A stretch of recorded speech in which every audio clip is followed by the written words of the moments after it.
masa nggak mau di dunia pertanian. Dunia pertanian itu menjanjikan kok. Selama kita butuh pangan, ya kita butuh yang namanya pertanian. Kecuali kita nggak butuh yang namanya pangan, ya baru pertanian itu nggak menjanjikan.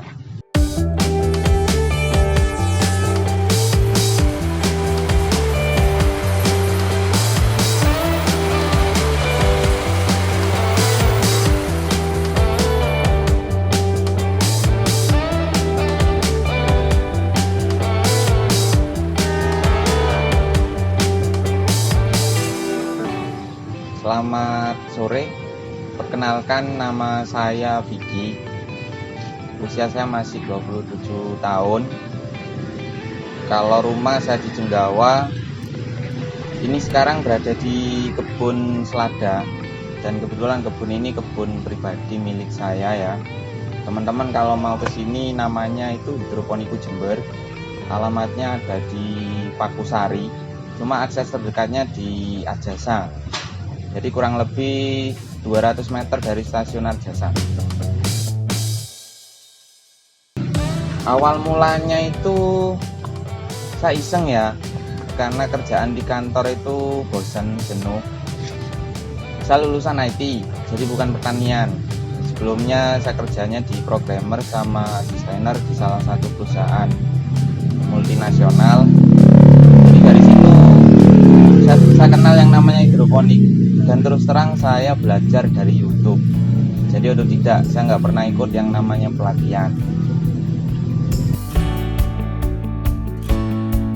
Kalau malu awal ya, pastilah.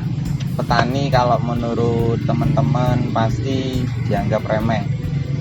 Mungkin itu bagi petani konven ya. Kalau di hidroponik enggak lah. Rata-rata petani hidroponik itu berdasi. Kalau kita ngomongin profit ya beda dengan konven, kita lebih profit dan kita bersih. Buktinya nggak ada tanah kok.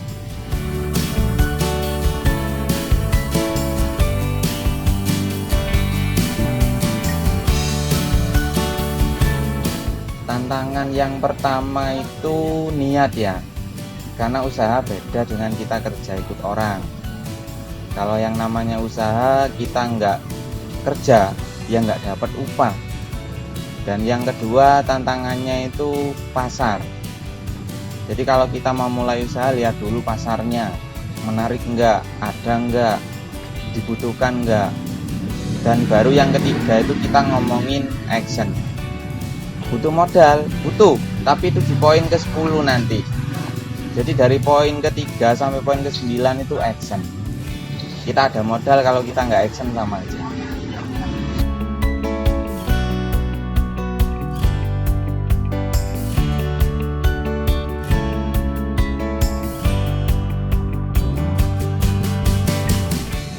Ini ya kalau dari saya pribadi, ya contohlah saya masih insya Allah masih muda, di bawah 30 tahun lah. Kenapa nggak mau di dunia pertanian? Kalau alasannya kotor, hidroponik itu jauh dari kotor kok. Kita mau pakai sepatu bisa, mau pakai sepatu cat, sepatu mahal pun ya bisa, nggak ada yang namanya kotor di sini. Dan yang kedua kita sudah tersistem, jadi bukan kayak di konven. Jadi mau kita apakan itu sudah bisa kita kontrol. Kalau kita ada modal, bisa kita kontrol juga cuacanya. Jadi gimana ya? Menarik banget lah.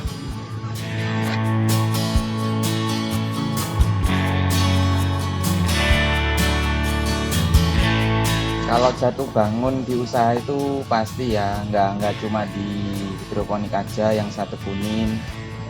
Alhamdulillah farm ini berdiri mulai tahun 2017 bulan Maret tepatnya, dan kita baru produksi pertama itu bulan Maret akhir.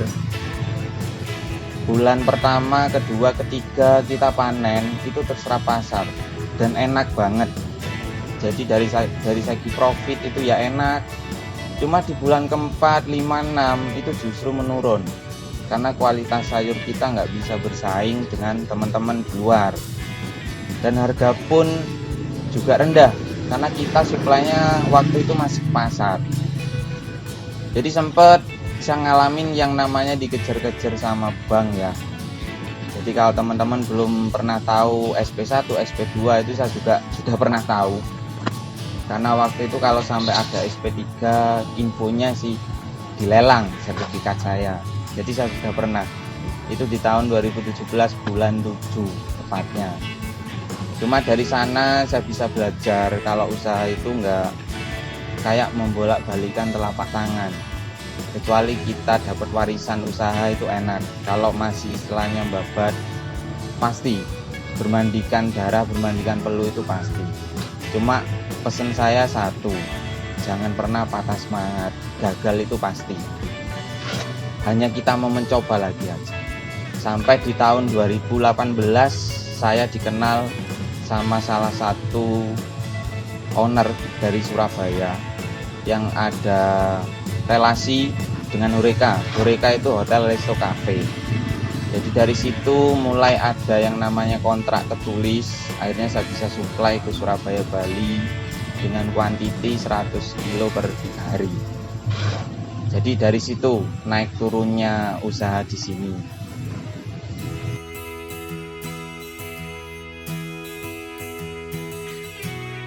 Kalau hidroponik memang notabene-nya dikenal dengan istilah mau dimanapun bisa. Cuma kalau kita ngomongin produksi, lahan sempit belum tentu bisa, Mas. Kenapa? Karena banyak faktor yang menjadi acuan. Tapi kalau sekedar kita memenuhi pangan, istilahnya pangan pribadi ya, keluarga, mau di lahan sempit pun bisa kok. Mau lahan setengah meter kali 2 meter pun bisa. Mau nempel di tembok pun bisa. Dan gak cuma sayur, buah pun bisa.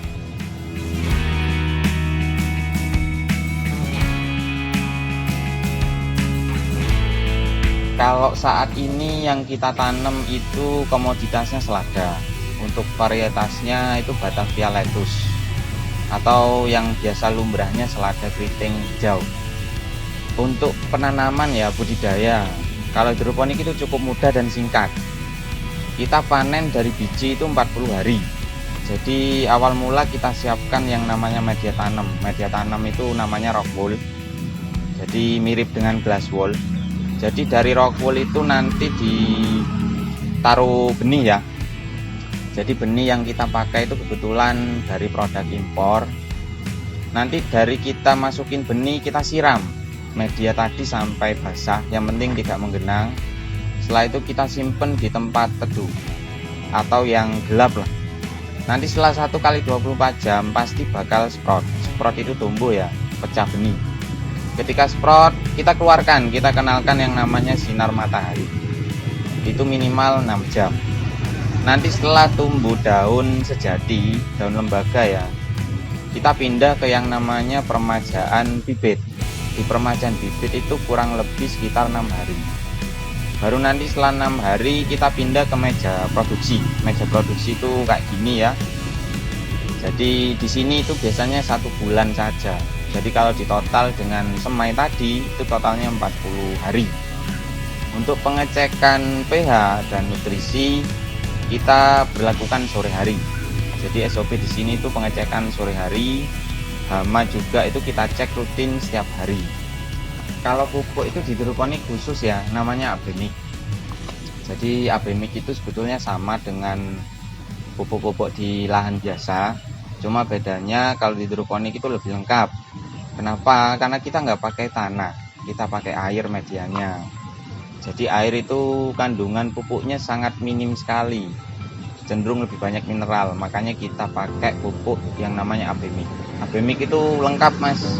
Mulai dari NPK, CA, dan segala macam sampai mikro celat.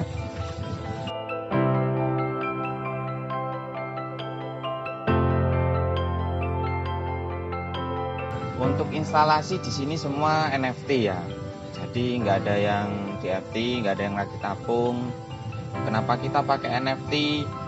Secara HPP lebih murah ya. HPP itu harga pokok produksi. Jadi cost-nya lebih rendah dan perawatannya juga lebih mudah, kontrolnya juga lebih mudah. Jadi kenapa kita pakai NFT itu alasannya. Hidroponik itu sebetulnya nggak jauh beda ya dengan konvensional. Pengepul ada, Cuma bedanya kita bisa langsung masuk ke yang namanya Horeca atau end user kalau kita bilang konsumen akhir. Jadi pemasarannya cukup luas, tergantung kita bisa menyiapkan apa yang mereka mau. Yang pertama itu kualitas ya, kualitas sayur kita harus bagus, harga bersaing, dan yang terakhir itu pelayanan. Untuk prospek hidroponik itu sekarang cukup prospek ya. Kenapa? Karena saya lihat dari tahun 2017 itu meningkat mas. Malah ada pandemi COVID, itu hampir sekarang setiap orang itu ada yang namanya instalasi hidroponik di rumahnya. Jadi apa ya, bukan lagi kita ngomongin iseng, tapi kita ngomongin prospek. Karena sayur hidroponik itu lebih enak, lebih fresh, lebih seger, dan yang pastinya low pestisida.